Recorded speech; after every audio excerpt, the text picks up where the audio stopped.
Organic farming has been challenged as a silver bullet to the problems the world is facing with industrialized farming.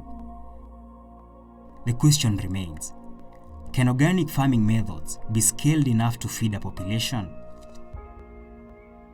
In order to better understand the common farming practices in Kenya and their impact, I decided to follow two farmers for a period of 4 months. They both have the same size of land, 5 acres, and will be planting beans. But while one farms naturally in Machakos County, the other uses synthetic fertilizer and agrochemicals to grow his crops in Uasin Gishu County, one of Kenya's most crucial food baskets. James Kandie's farm is located on the outskirts of Eldoret town, about 40 kilometers from Jackson Kwambanin's tomato farm in Moiben. It's April 2019, and the long rains have delayed this year. But despite the lack of rain, James will plant anyway. He is used to growing maize, but the market has failed him in recent years. He therefore has decided to plant beans instead. He has hired the best men for the job and is using indigenous seeds and DAP fertilizer. Tunanunua 3,300 mavuko 50 kilos. Yeah. Na ni kiasi gani utatumia kwa hili shamba? Tunajaribu eka moja kwa 50 kilos.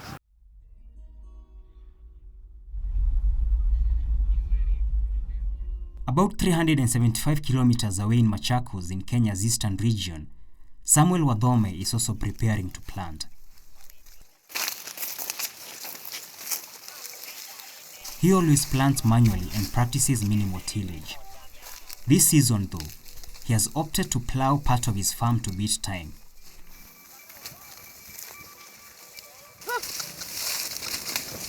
He fears the rain might fall before he is done planting.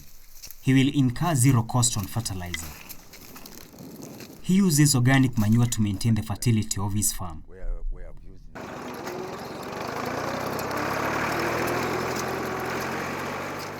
On the other hand, James will spend 16,500 Kenya shillings on fertilizer alone.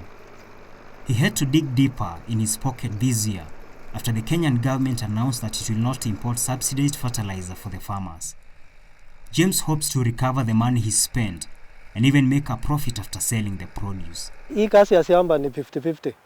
Unaweza pata, unaweza potea. Sasa hakuna 100%. James is planting beans only. Today, Samuel is planting maize, but will intercrop with beans and other varieties 2 weeks from now. This region is largely semi-arid, and the possibility of crop failure is high. If you're monocropping, if I'm doing only maize, and anything happens in between, the rains are not so good, then I will have lost everything. But if I've intercropped with, let's say, beans or green grams, because green grams and beans require less moisture than maize, then it means that I'll be able to harvest the beans or the green grams. Even if the maize doesn't do well, at least I'll also have gotten something out of the farm.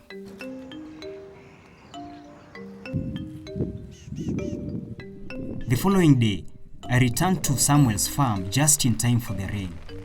I find his son tending the farm. He is excited about the rain. Saina nafurahia tu kwa sababu kumenyesha, kwa hivyo natarajia mbegu zangu zenye nimepanda leo zitachipuka na zitakuwa kwa haraka. 2 weeks later and the maize has already germinated.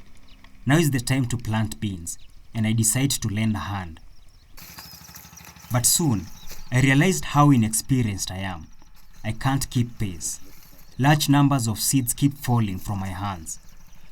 So the germination was not very good because the rains were not quite adequate, but it was not very bad. Germination was about 80%. There are seasons when Samuel grows beans only in 1 acre. That time I'm sure of getting between 7 to 8 bags. And they are more profitable than the maize. But how much does it cost him?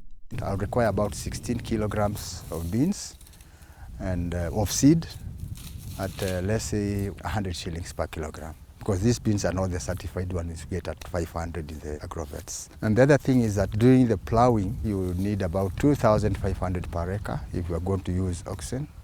1 acre you can plant, let's say, in a day, but in terms of labor, you require about 8 man days at 300 shillings. Samuel prefers to sell the beans when the supply in the market is low. You can be able even to get a price of about 80 shillings per kilogram, which turns out to about 8,000 shillings per bag. So if you have 8 bags, then you are sure of over 60,000 shillings. And that's a profit, actually. Samuel also doubles up as a trainer in organic farming. In this plot located about 30 kilometers from his farm, he is training women on moisture conservation.